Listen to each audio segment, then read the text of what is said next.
نحمده ونصلي على رسوله الكريم اما بعد فاعوذ بالله من الشيطان الرجيم بسم الله الرحمن الرحيم رب اشرح لي صدري ويسر لي امري واحلل عقدة من لساني يفقهوا قولي۔ آج ہم انشاءاللہ کچھ باتیں نبی صلی اللہ علیہ وسلم کے آداب اور اخلاق کے بارے میں کریں گے۔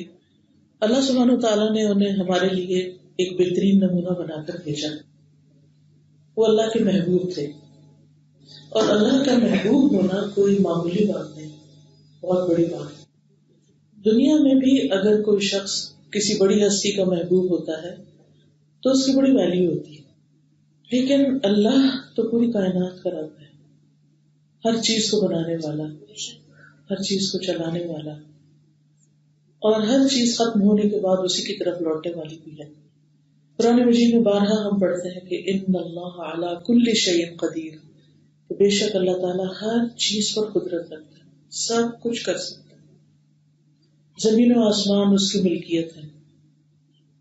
انسانوں کی ملکیت چھوٹی موٹی چیزیں ہوتی ہیں، لیکن اللہ ہر چیز کا مالک ہے۔ لہو ملک السماوات والارض، نہ صرف یہ کہ دنیا بلکہ آخرت کا مالک بھی وہی ہے۔ الملک یومئذ للہ، کہ آج ملکیت ساری کی ساری اللہ ہی کے لیے ہے۔ مالک یوم الدین، یوم الدین کا مالک ہے۔ تو ایسا رب جو ہر چیز کا مالک ہے، ہر چیز اس کے اختیار میں ہے، وہ جو چاہے کرے، اس رب کا کوئی محبوب ہو جائے، اس کا کوئی پیارا ہو جائے، اس سے بڑی آنر کی کوئی بات نہیں، یہ بہت بڑی سعادت کی بات ہے۔ تو رسول اکرم صلی اللہ علیہ وسلم اللہ کے محبوب ہیں، اور جو شخص یہ چاہتا ہے کہ اللہ سبحانہ وتعالیٰ اس سے محبت کرے تو اللہ سبحانہ وتعالیٰ نے قرآن مجید میں ہمیں بتا دیا، قل ان کنتم تحبون اللہ فاتبعونی یحببکم اللہ ویغفر لکم ذنوبکم۔ آپ کہہ دیجئے اگر تم اللہ سے محبت کرتے ہیں، ہم سب لوگوں سے خطاب ہے کہ اگر ہم اللہ سے محبت کرتے ہیں، اس کا دعویٰ کرتے ہیں جیسا کہ ہم سب کہتے ہیں، ہم میں سے ہر شخص سے کہتے ہیں کہ مجھے اللہ سے بڑی محبت ہے، تو اگر واقعی تم محبت کرتے ہو اور تم اپنی اس محبت میں سچے ہو تو پھر کیا کرو؟ فاتبعونی، میری پیروی کرو، یعنی محمد صلی اللہ علیہ وسلم کے طریقے پر چلو۔ تمہیں کیا ملے گا؟ یحببکم اللہ، اللہ تم سے محبت کرے گا۔ تو اگر ہم یہ چاہتے ہیں کہ اللہ سبحانہ وتعالیٰ ہم سے محبت کرے، ہم بھی اللہ کے محبوب ہو جائیں، تو اس کے لیے ہمیں رسول اکرم صلی اللہ علیہ وسلم کے طریقے کے مطابق زندگی بسر کرنی ہوگی۔ آپ کی سنت کو اپنانا ہوگا، آپ کی حکمت کو دیکھنا ہوگا کہ آپ نے مختلف معاملات کیسے کیے۔ یہ بہت وسیع باب ہے، لیکن اس میں سے چند چیزیں جو ہم یاد بھی رکھ سکیں ان کا ذکر میں آپ کے ساتھ کروں گی کہ رسول اکرم صلی اللہ علیہ وسلم کی زندگی کیسی زندگی تھی، اور ان کے اخلاق اور آداب اور مینرز کیا تھے، لوگوں کے ساتھ ان کا معاملہ اور رویہ کیا تھا۔ آپ نے 40 سال کی عمر مکہ میں گزاری، بہت صاف شفاف، بہت مہذب، سب کی آنکھوں کا تارا تھے۔ آپ کی امانت، صداقت، سچائی مانی ہوئی تھی، سب آپ پر ٹرسٹ کرتے تھے۔ آپ صلی اللہ علیہ وسلم جب 40 سال کے ہوئے تو اللہ سبحانہ وتعالیٰ نے آپ کی طرف وحی بھیجی، آپ کو رسول بنایا گیا۔ اس وقت آپ صلی اللہ علیہ وسلم پر جب پہلی وحی آئی، آپ سب جانتے ہیں کہ آپ غار حرا میں تھے، آپ کو فرشتہ نظر آیا، اس نے کہا پڑھیے، آپ نے کہا میں پڑھا لکھا نہیں ہوں، میں پڑھنا نہیں جانتا، ماں میں بقارئ۔ اس نے پھر کہا، آپ نے پھر یہ جواب دیا، آخر فرشتے نے آپ کو بھیجا، اور پھر آپ کی زبان پہ الفاظ جاری ہو گئے، اور پھر یہ سلسلہ 23 سال تک جاری رہا۔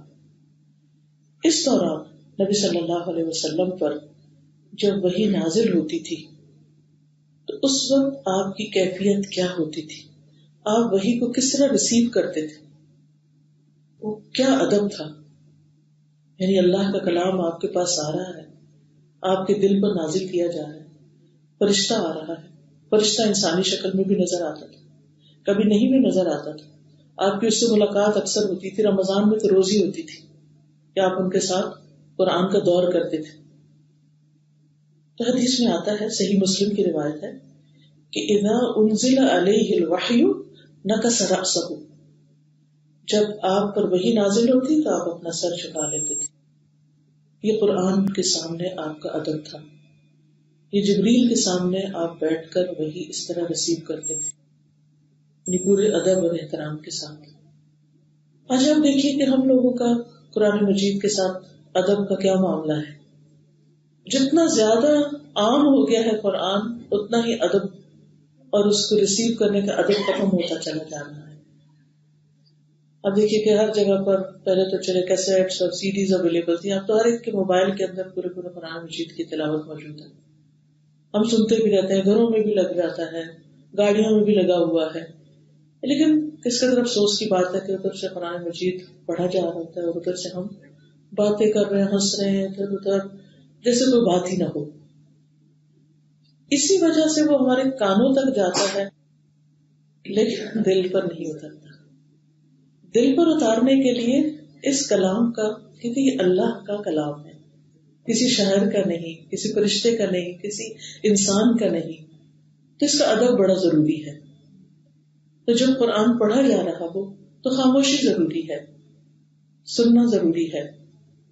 اور پھر جب وہ دل پہ آ جاتا ہے تو دل کی دنیا ہی بدل جاتی، دل کے اندر ایک عجب روشنی ہو جاتی، ایک عجیب اطمینان ہو جاتا ہے.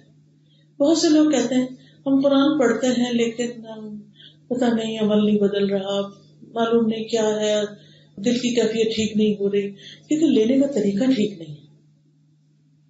تو اس کلام کی عظمت کو سمجھنے کی ضرورت ہے، اس کلام کے ساتھ ایک ادب کی ضرورت ہے. اور وہ ادب اس اعتبار سے بھی ہو کہ ہم اس کلام سے محبت کریں، اس کی تعظیم کریں، لیکن ہماری تعظیم بس یہاں تک رہ جاتی کہ ہماری کمر اس کی طرف نہ ہو یا وہ ہمارے برابر نہ ہو، بس اونچا رکھا ہوا ہو، الماری میں ہو، خوبصورت چھپائی ہو، وغیرہ وغیرہ. لیکن اس کو جب ہم ریسیو کر رہے ہوتے ہیں، اس کو لے رہے ہوتے ہیں، اس وقت کا ادب بھول جاتے ہیں، کیونکہ اصل تو کنیکشن اس وقت جڑ رہا ہوتا ہے نا ہمارے ساتھ. تو آپ صلی اللہ علیہ وسلم کے وحی لینے کا طریقہ جو تھا وہ بھی بہت زبردست تھا. یعنی دوسرے لفظوں میں آپ یہ کہیے کہ جیسے ایک طالب علم ہوتا ہے تو اس کیپیسٹی میں آپ کیا کرتے تھے. پھر جیسا کہ ہم جانتے ہیں کہ جب وحی نازل ہوتی تھی تو آپ کے اوپر بہت مشقت ہوتی تھی، اس کا بہت بوجھ ہوتا تھا، آپ کے جسم سے پسینہ نکلتا تھا اور آپ کی پیشانی سے پسینہ موتیوں کی لڑی کی طرح گرنے لگتا تھا. یعنی آپ کے اوپر بہت بوجھ ہوتا تھا. ہم تو چونکہ عام طور پر سمجھتے ہی نہیں کہ کیا کہا جا رہا ہے، اس لیے محسوس بھی کم ہی کرتے ہیں. آپ صلی اللہ علیہ وسلم پر جب اتارا جا رہا تھا تو اللہ سبحانہ وتعالیٰ جو دے رہے تھے وہ آپ پوری طرح سمجھ بھی رہے تھے اور اس کے تقاضے بھی سمجھ رہے تھے اور اس کو پوری طرح محفوظ بھی کر رہے تھے. اسی لیے جب وہی نازل ہوتی تو اس ڈر سے کہ کہیں میں بھول نہ جاؤں، آپ ساتھ ساتھ پڑھنا شروع کر دیتے تھے. تو اللہ سبحانہ وتعالیٰ نے اس سے روک دیا، لا تحرک به لسانک لتعجل به ان علینا جمعہ قرآن فاذا قرأناہ فاتبع قرآن ثم ان علینا بیانہ. کہ جب قرآن نازل ہو رہا ہو، یعنی دیا جا رہا ہو، پڑھا جا رہا ہو، تو آپ اپنی زبان کو حرکت نہ دیں، ساتھ نہ پڑھیں.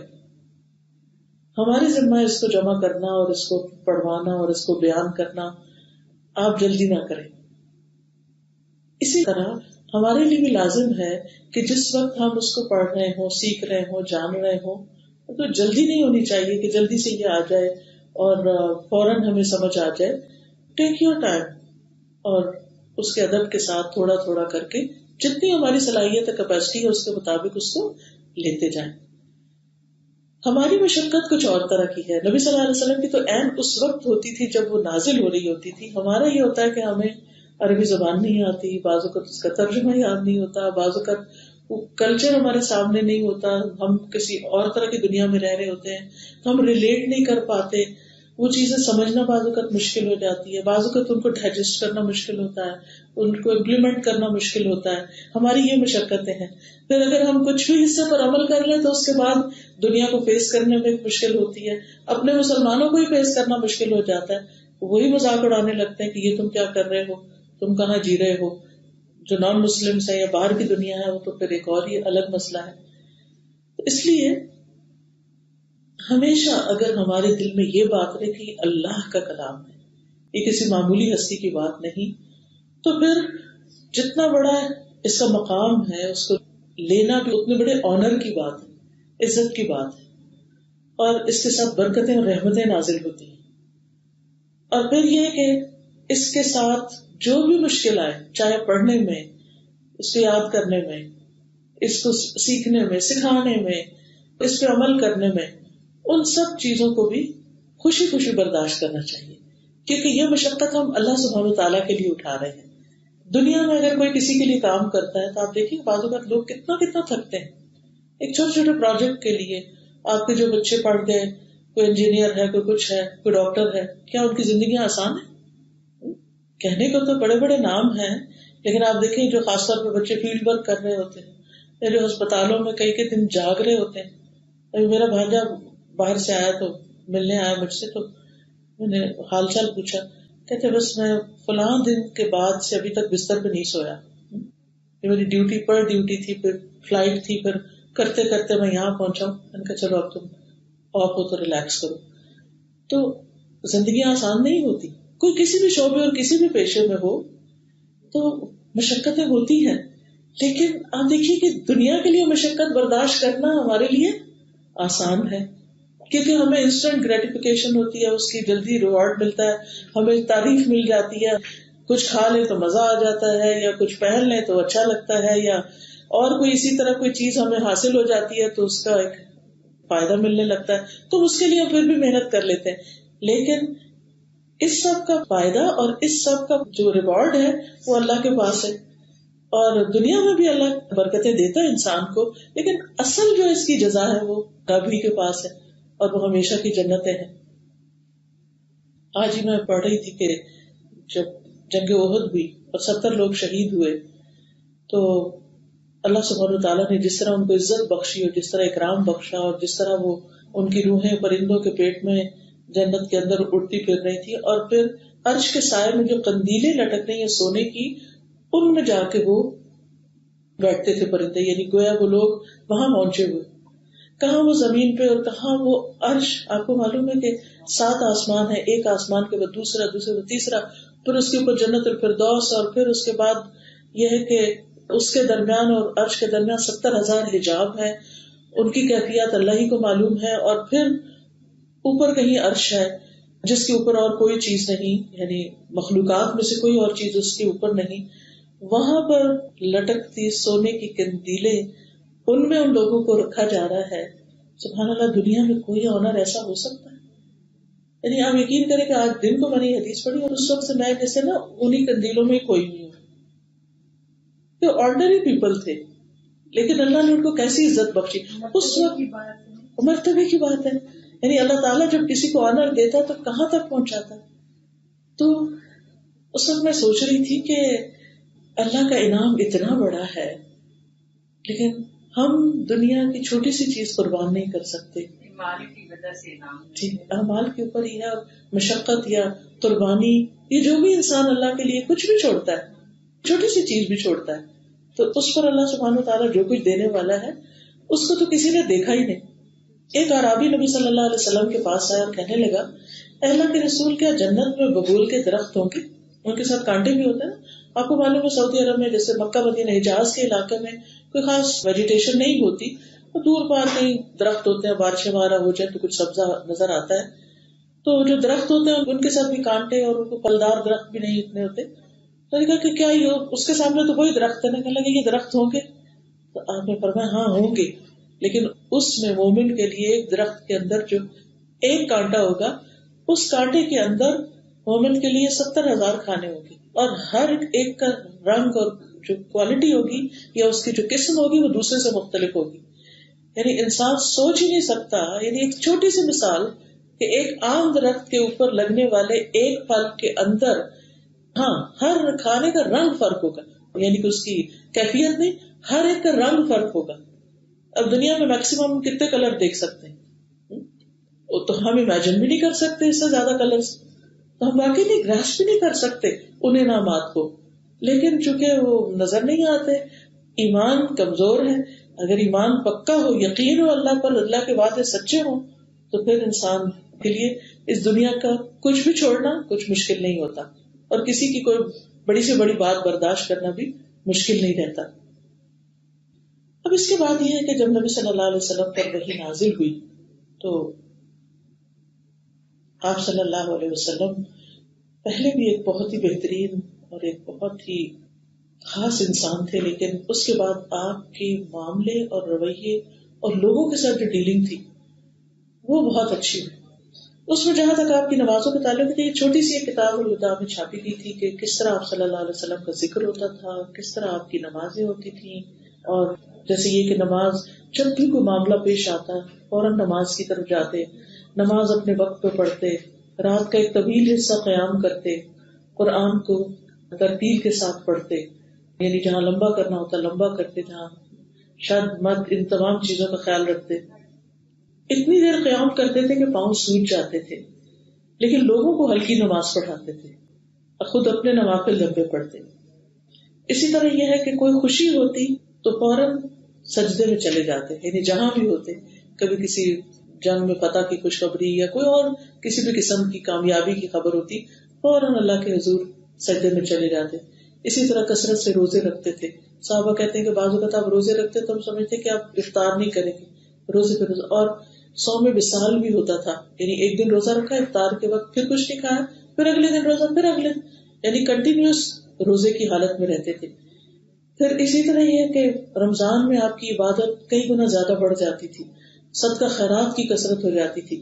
اسی طرح آپ کی باقی جو معاملات ہیں وہ بھی بہت زبردست ہوتے تھے، لیکن خصوصاً جن چیزوں کا آپ خیال رکھتے تھے وہ اپنی طہارت و نظافت اور اسی طرح لوگوں کے ساتھ معاملہ۔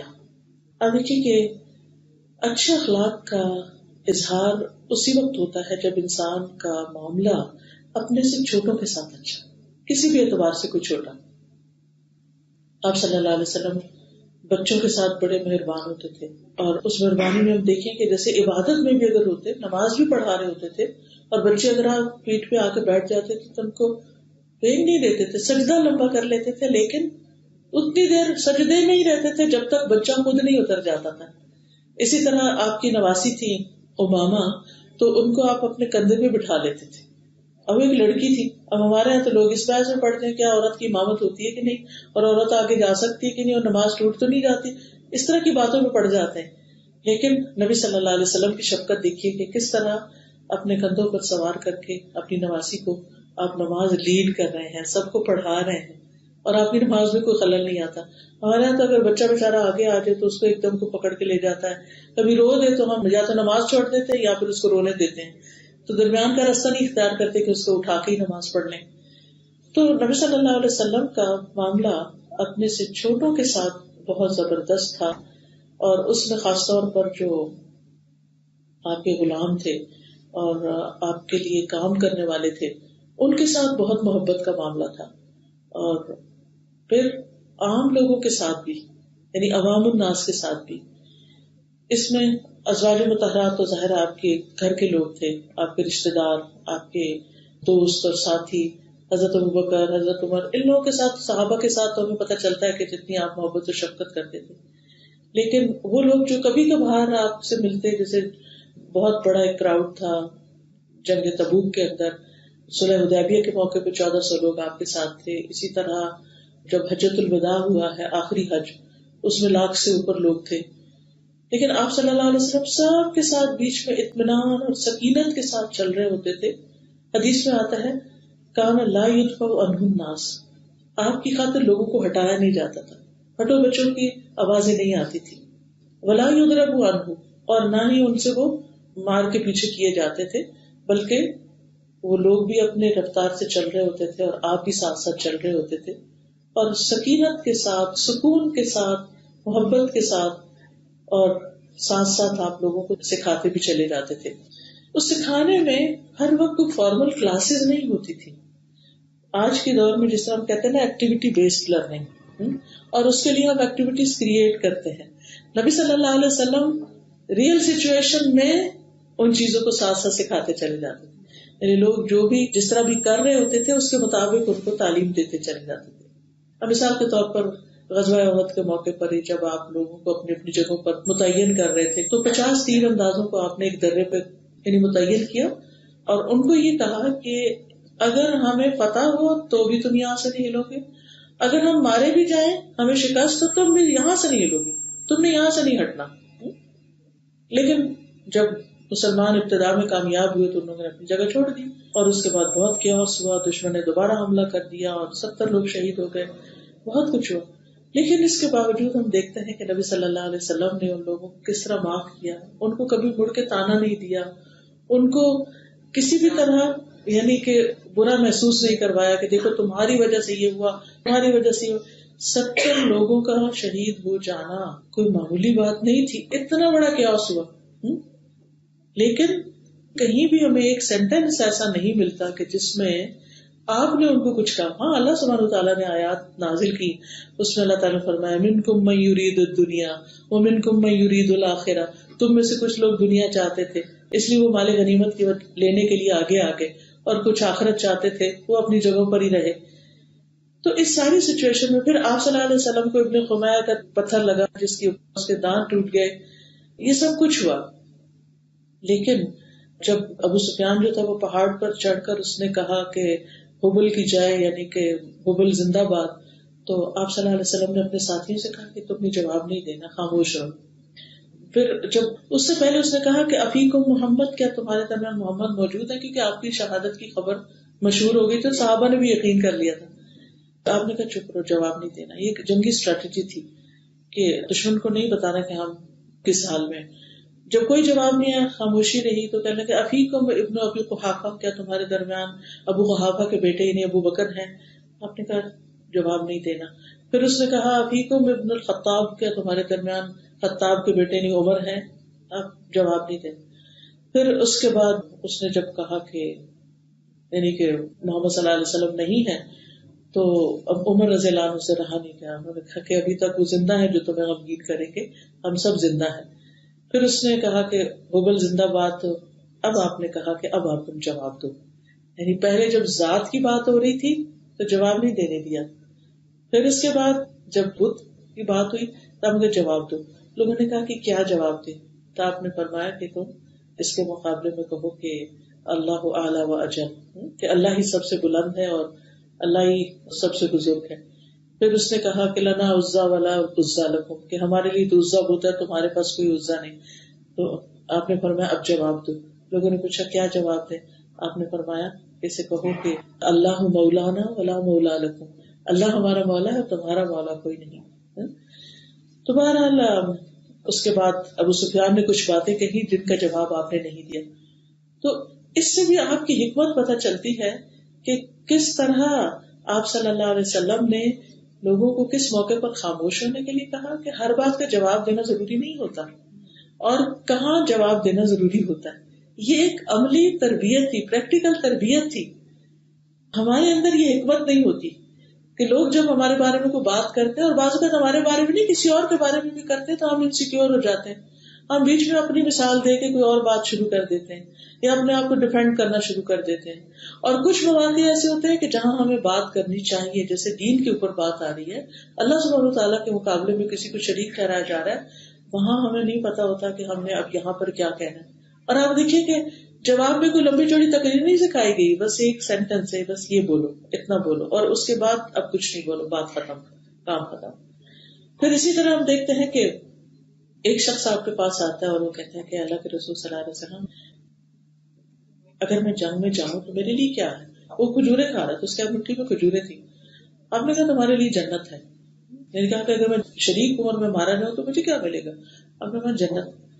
تو اس نے کھجورے پھینکی اور چلا گیا میدان میں، اور جا کے لڑتا لڑتا شہید ہو گیا۔ اب آپ دیکھیے کہ آپ صلی اللہ علیہ وسلم کا ایک لفظ وَلَكَ الْجَنَّةُ، بس ایک لفظ، کوئی تقریر نہیں، کچھ نہیں، لیکن آپ کے منہ سے نکلا ہوا ایک لفظ بھی اتنا افیکٹو تھا کہ اس شخص نے کہا کہ اس پر میں ابھی عمل کروں، اور فوری اس نے ایکشن لیا۔ کیونکہ بعض اوقات ہمیں کسی بڑے انعام کا وعدہ بھی ہو تو ہم پہلے سوچتے رہتے ہیں اچھا کریں کہ نہ کریں، یہ اس میں کیا نقصان ہوگا میرا، فلاں کا کیا بنے گا، وہ کیا ہوگی۔ تو بہرحال کہنے کا مطلب یہ ہے کہ سیرت سے جو حکمت ہمیں ملتی ہے اور جو زندگی گزارنے کا طریقہ اور سلیقہ آتا ہے وہ بے مثال ہے. اور کس طرح رسول اللہ صلی اللہ علیہ وسلم نے تربیت کی اور کس طرح لوگوں کو سکھایا اور کس طرح ان کو اتنا کارآمد بنا دیا کہ وہ فاتح دنیا بن گئے، کہاں کہاں تک وہ چلے گئے. حالانکہ ان کے پاس نہ کوئی زراعت تھی، نہ کوئی بہت بڑی کوئی انڈسٹری تھی، کچھ بھی نہیں، لیکن اس کے باوجود ان کا جو کیریکٹر تھا اور ان کا جو اخلاق اور کردار تھا اور جس طرح وہ لوگوں کے فائدے کے بن گئے وہ بے مثال تھا. یہ سب کچھ کیسے ہوا؟ اس میں آپ کی جو شخصیت ہے اس کا ایک بہت بڑا ہاتھ ہے. اللہ کی دی ہوئی تعلیم اور حکمت اور وہ سب چیز تو اپنی جگہ ہے ہی، لیکن آپ صلی اللہ علیہ وسلم کے جو اخلاق تھے اس میں ایک چیز یہ بھی ملتی ہے جس کے بارے میں حدیث میں آتا ہے کہ کان رسول اللہ صلی اللہ علیہ وسلم یکثر الذکر ویقل اللغو، کہ آپ ذکر کی کثرت کرتے، اللہ کو زیادہ یاد کرتے اور لغو باتیں کم کرتے تھے. اچھا، ہماری زندگی میں بالکل اس کے اپوزٹ ہے. ذکر تو ہم کسی وقت کرتے ہیں لیکن باتیں باتیں باتیں بعض اوقات میننگ فل اور بعض اوقات بس ایسے ہی چلے بیٹھ کے دل بہلاتے ہیں.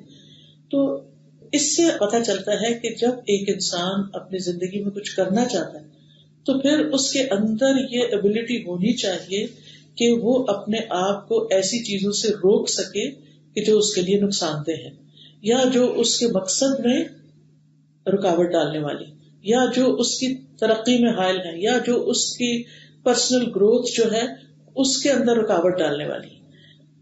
اور ہمیں یہ نبی صلی اللہ علیہ وسلم کی سیرت سے ہی ملتا ہے. لغو کی قلت ہوتی تھی، یعنی فضول بات نہیں کرتے تھے آپ. اب جب ایک شخص فضول باتوں سے بچتا ہے تو لازمی طور پر اس کے لیے ریڈنگ کا ٹائم بھی اس کو مل جاتا ہے، نماز کا بھی اچھا ٹائم مل جاتا ہے، اور بھی چیزیں. آپ دیکھیں ہماری تو ایک فون کال کتنی دیر کی ہو جاتی ہے، اور بعض اوقات اس کی وجہ سے ہم بڑے بڑے عام کام چھوڑ بیٹھتے ہیں. آپ صلی اللہ علیہ وسلم کی نماز کے بارے میں بھی آتا ہے وَيُطِيلُ الصَّلَاةَ وَيُقَصِّرُ الْخُطْبَةَ، کہ نماز لمبی پڑھتے تھے، خطبہ چھوٹا دیتے تھے. آج آپ دیکھیں ہماری تقریریں لمبی ہو گئی اور ہماری نمازیں مختصر ہو گئی. یعنی کئی دفعہ ایسا ہوتا ہے کہ جیسے درس پر جانا ہے، کلاس میں جانا ہے، اب کیا جلدی سے نماز پڑھ لو، اور وہاں جا کے گھنٹوں باتیں کرتے رہیں گے، کچھ پڑھنا لکھنا، کچھ سوشلائزنگ، اور پھر ہمیں فکر بھی نہیں ہوگی. لیکن نبی صلی اللہ علیہ وسلم جو زیادہ فائدے کی چیز تھی اس کے لیے زیادہ ٹائم رکھتے تھے، اور جو کم فائدے کی چیز ہے اس کے لیے کم ٹائم رکھتے تھے. پھر اسی طرح ہم دیکھتے ہیں کہ آپ صلی اللہ علیہ وسلم جو کہ ایک انسان بھی تھے، آپ کو غصہ بھی آتا تھا، آپ محبت بھی کرتے تھے، آپ غمگین بھی ہوتے تھے. تو یہ جو ایموشنل سٹیٹس تھیں آپ کی، اس میں بھی آپ کو اپنے اوپر بہت کنٹرول تھا. کامیاب انسان وہ ہوتا ہے جو اپنے ایموشنز کو کنٹرول کر سکے، کیونکہ اگر آپ اپنے آپ کو اپنے اوپر خود قابو نہیں رکھ سکتے، مثلا آپ کے دل میں ایک بات آ گئی ہے تو بس آپ کا دل چاہتا ہے کر ہی ڈالو، جب تک میں وینٹ آؤٹ نہیں کروں گی، اس کو نکالوں گی نہیں تو بس مجھے چین نہیں ملے گا. نبی صلی اللہ علیہ وسلم کا طریقہ یہ نہیں ہوتا تھا. آپ صلی اللہ علیہ وسلم کو جب کوئی چیز ناپسند ہوتی تھی تو ابو سعید الخدری کہتے ہیں کانا اذا کرہ شیئا عرفناہ فی وجہہ، ہم آپ کے چہرے پر دیکھ لیتے تھے کہ آپ کو یہ پسند نہیں آیا، لیکن آپ منہ سے نہیں کہتے تھے کہ یہ مجھے اچھا نہیں لگ رہا، یہ مجھے ٹھیک نہیں. چہرہ بھی تو بہت کچھ بولتا ہے نا، لیکن صرف چہرے سے اظہار کرنے کے لیے اور زبان بند رکھنے کے لیے بڑا حوصلہ چاہیے ہوتا ہے. ہاں، تو باڈی لینگویج بھی اور چہرہ بھی اور سارا کچھ ہی پر ساتھ شریک ہو جاتا ہے، جس سے ایک چھوٹے سے معاملے میں ہماری ایکسیسو گفتگو اور ایکسٹرا کمنٹس جو ہوتے ہیں اس کو اور بگاڑ کے رکھ دیتے ہیں اور فائدہ کچھ بھی نہیں ہوتا. اور ایسے ایسے جھگڑے بنتے ہیں کہ بعض اوقات پورے خاندان اس کی لپیٹ میں آ جاتے ہیں. اور بات کہاں سے شروع ہوتی ہے؟ چھوٹی سی غصے کی کیفیت میں نکلی ہوئی منہ سے، زبان سے نکلا ہوا ایک جملہ جو بہت کچھ نقصان دے جاتا ہے. اسی طرح یہ ہے کہ جب آپ غمگین ہوتے تھے تو وہ بھی آپ کے چہرے سے پتہ چلتا تھا. کبھی کبھی آنسو بھی ٹپکتے تھے آپ کے غم کی وجہ سے، لیکن زبان سے کوئی ایسی بات نہیں کہتے تھے جو اللہ تعالیٰ کو ناراض کرنے والی ہو. اسی طرح خوشی کے موقع پر بھی آپ اللہ کے حضور سجدہ کرتے تھے، اللہ کا شکر ادا کرتے تھے. اگر خوشی ہوتی تو الحمدللہ کہتے، الحمدللہ بنعمتہ تتم الصالحات، اور اگر غم ہوتا ہے، تکلیف ہوتی تو کہتے الحمدللہ علی کل حال، ہر حال میں اللہ کا شکر، یعنی خوشی میں بھی شکر اور غم اور تکلیف میں بھی شکر. اسی طرح یہ کہ آپ بہت نرم دل تھے، بہت رقیق، اور رحیم کا لفظ آتا ہے آپ کے لیے، اور لوگوں کے لیے بہت ہمبل تھے. لوگوں کے ساتھ زمین پر نیچے بھی بیٹھ جایا کرتے تھے، یعنی اس میں کوئی آر نہیں محسوس کرتے تھے، زمین پہ بیٹھ کے کھانا کھا لیتے تھے، اور اپنے غلاموں کے ساتھ بیٹھ کے اور ہر طرح کے لوگوں کے ساتھ بیٹھ کے لوگوں کے ساتھ معاملہ کر لیا کرتے تھے. اسی طرح یہ کہ آپ صلی اللہ علیہ وسلم یعنی انسانی آسپیکٹ جو ہے آپ کی شخصیت کا، اس میں کچھ آپ کی پسند اور ناپسند کی چیزیں بھی ہمیں ملتی ہیں. کھانے میں بھی آپ کی کچھ چیزیں زیادہ پسندیدہ تھیں یا آپ کے استعمال میں رہتی تھیں. آج آپ دیکھیں کہ 1400 سال بعد اب سب لوگ اس کے پیچھے لگ گئے ہیں کہ آپ کو یہ پسند تھا تو ہم بھی وہی، اب نبیذ پیتے تھے تو اب ہم دوسرے سافٹ ڈرنکس کی بجائے وہ پینا شروع ہو گئے ہیں. اسی طرح جو کی روٹی کھاتے تھے تو اب آپ دیکھیں جو کا آٹا کتنا اویلیبل ہو گیا. ابھی چند سال پہلے تک کسی کو کوئی اس طرف دھیان بھی کبھی نہیں گیا تھا. جو اویئرنیس ہو رہی ہے تو آپ صلی اللہ علیہ وسلم کی پسندیدہ غذاؤں کی طرف اس طرح کھجور ہے، شہد آپ پیتے تھے، اور باقی جو ادویات وغیرہ کا استعمال ہے، ہربل ٹریٹمنٹس، اس کی طرف حجامہ. آپ نے فرمایا کہ 3 چیزوں میں شفا ہے، شربت عسل اور شرطت محجم اور الکئی، شہد کا پینا، شہد کا گھونٹ. شربہ ہوتا ہے یعنی اس کا ڈرنک کرنا، چاہے پانی میں ملا کے ڈرنک کریں یا آپ ڈائریکٹ اس کو ڈرنک کریں. چمچ سے کھانا اس میں نہیں آتا بلکہ پینے کی شکل میں اس کو لینا جو ہے وہ زیادہ افیکٹو ہوتا ہے. ایسے شرطت محجم یعنی جو حجامہ کا کٹ ہے اس کے اندر شفا ہے. اور تیسری چیز آگ سے جو داغ دیتے ہیں لیکن آپ نے اس سے یعنی الیکٹرک کرنٹ وغیرہ سے آگ یا بجلی وغیرہ کی اس طرح کے علاج، اللہ کہ بہت ہی ناگزیر ہو، اس میں شفا ہے لیکن آپ نے اس سے منع کی کیونکہ اس میں تکلیف بھی ہے. پھر اسی طرح کچھ چیزیں آپ کو پسند تھیں. ایک چیز جو آتی ہے کہ کان یعجب التیمن مستطاع، آپ کو ہر چیز میں دائیں ہاتھ سے کرنا اور رائٹ سائڈ سے کرنا آپ کو پسند تھا. مثلاً اگر آپ کی مجلس میں کچھ لوگ بیٹھے ہوتے آپ کے ساتھ اور آپ کو ڈرنک پیش کیا جاتا، دودھ وغیرہ، تو آپ پی کے رائٹ سائڈ کے شخص سے شروع کرتے تھے. پھر اسی طرح اگر جوتا پہننا ہوتا تو دائیں طرف سے پہنتے، قمیص پہننا ہوتا تو دایاں بازو پہلے، اسی طرح کنگھی کرنی ہوتی تھی تو رائٹ سائڈ سے پہلے. یہ کچھ چیزیں تھی کہ جو آپ کی عادت کا ایک حصہ تھی. اور دیکھتے کہ کھانا کھاتے تو دائیں ہاتھ سے. یہ آپ کی روزمرہ کی زندگی کے کچھ پسندیدہ آداب تھے کہ جو آپ نے اختیار کیے ہوئے تھے. اور اب ہم دیکھتے ہیں کہ بہت سی ایسی چیزیں وقت کے ساتھ ساتھ ان پہ گہری نظر سے لوگوں نے مطالعہ کیا اور ان کے دنیاوی فائدے بھی پتہ چلتے ہیں. لیکن چونکہ آپ صلی اللہ علیہ وسلم کی تعلیم اور تربیت اور سب کچھ اللہ سبحانہ وتعالیٰ کی طرف سے ہوئی، اللہ کی نگرانی میں ہوئی، اللہ کے دیے ہوئے علم کی بنا پر ہوئی، لہٰذا جو کچھ آپ کی طرف سے ہمیں ملا ہے وہ اس میں نہ کوئی شک ہے اور نہ ہی اس میں کوئی نقصان ہے. ہاں، دین اس وقت مشکل ہوتا ہے جب ہم اپنی طرف سے چیزیں ایڈ کر لیتے ہیں جن کو بدعت کہا جاتا ہے، کہ جو دین نے ہمیں کہا نہیں ہم وہ کرنا شروع کر دیتے ہیں. یا پھر یہ اس وقت ہوتا ہے کہ جب ہمارے اندر ریجیڈیٹی آ جاتی ہے اور شدت پسندی آ جاتی ہے، ایکسٹریمزم آ جاتا ہے. ان چیزوں سے بچنے کی ضرورت ہے. آپ صلی اللہ علیہ وسلم کا ہر کام بہت ہی اعتدال کا تھا، کھانے میں اعتدال، سونے میں اعتدال، باقی زندگی کے کام کاج میں اعتدال. تو اللہ تعالیٰ سے دعا ہے کہ وہ ہمیں بھی عمل کی توفیق عطا فرمائے اور ہمیں اس بہترین اسوہ حسنہ پر عمل کرنا نصیب ہو تاکہ ہم بھی اللہ کے پسندیدہ بندے بن سکیں. کیونکہ جو اللہ کے محبوب بندے ہوں گے قیامت کے دن اللہ کے عرش کے سائے تلے ہوں گے، جبکہ کوئی سایہ اس کے سائے کے سوا نہیں ہوگا. یعنی ہر کوئی دھوپ اور گرمی اور پسینے میں ڈوبا ہوا ہوگا، لیکن وہ لوگ جو اللہ سے محبت کرتے ہیں اور اللہ کی خاطر اللہ کے بندوں سے محبت کرتے ہیں، وہ لوگ اللہ کے اسپیشل گیسٹ ہوں گے قیامت کے دن. اللہ سبحانہ وتعالیٰ ہمیں ان لوگوں میں شامل کرے. وآخر دعوانا ان الحمد للہ رب العالمین. ہم تھوڑی سی دعا کر لیتے ہیں. سبحان اللہ والحمد للہ ولا الہ الا اللہ واللہ اکبر ولا حول ولا قوة الا باللہ العلی العظیم. اللهم صل على محمد وعلى آل محمد كما صليت على إبراهيم وعلى آل إبراهيم إنك حميد مجيد. اللهم بارك على محمد وعلى آل محمد كما باركت على إبراهيم وعلى آل إبراهيم إنك حميد مجيد. ربنا آتنا في الدنيا حسنة وفي الآخرة حسنة وقنا عذاب النار. ربنا لا تزغ قلوبنا بعد إذ هديتنا وهب لنا من لدنك رحمة إنك أنت الوهاب. ربنا هب لنا من أزواجنا وذرياتنا قرة أعين واجعلنا للمتقين إماما. لا إله إلا الله وحده لا شريك له له الملك وله الحمد وهو على كل شيء قدير لا حول ولا قوة إلا بالله لا إله إلا الله لا نعبد إلا إياه له النعمة وله الفضل وله الثناء الحسن لا إله إلا الله مخلصين له الدين ولو كره الكافرون ربنا لا تؤاخذنا إن نسينا أو أخطأنا ربنا ولا تحمل علينا إصرا كما حملته على الذين من قبلنا ربنا ولا تحملنا ما لا طاقة لنا به واعف عنا واغفر لنا وارحمنا أنت مولانا وانصرنا على القوم الكافرين يا حي يا قيوم برحمتك استغيث لا إله إلا أنت سبحانك سبحانك سبحانك إني كنت من الظالمين یا رب العالمین یا ارحم الراحمین تو ہم سب کو اپنی محبت عطا کر دے اور ہمیں اپنا محبوب بندہ بنا لے. ہمیں ایسے کاموں کی محبت دے جو ہمیں تیری محبت سے قریب کر دیں. یا اللہ ہمیں ایسے لوگوں کی محبت دے جو ہمیں تیری محبت کے قریب کر دیں.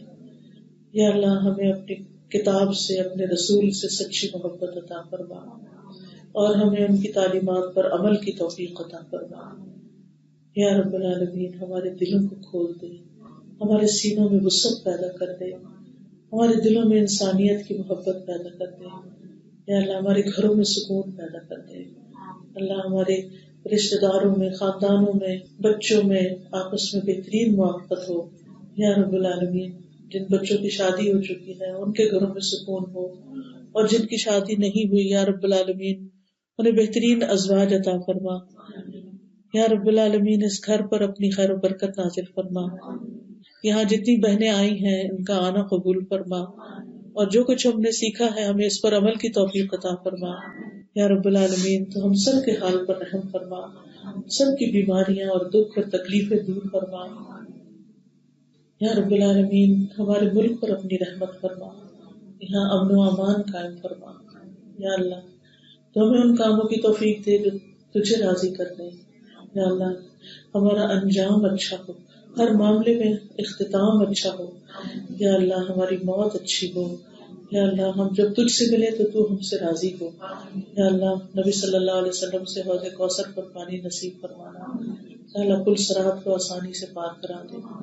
اللہ جنت الفردوس عطا فرمانا.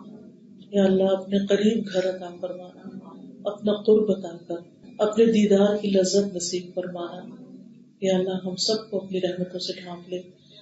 ربنا تقبل منا انك انت السميع العليم وتب علينا انك انت التواب الرحيم وصلى الله تعالى على خير خلقه محمد وعلى اله واصحابه واهل بيته اجمعين برحمتك يا ارحم الراحمين الہی آمین. سبحانك اللهم وبحمدك اشهد ان لا اله الا انت استغفرك واتوب اليك.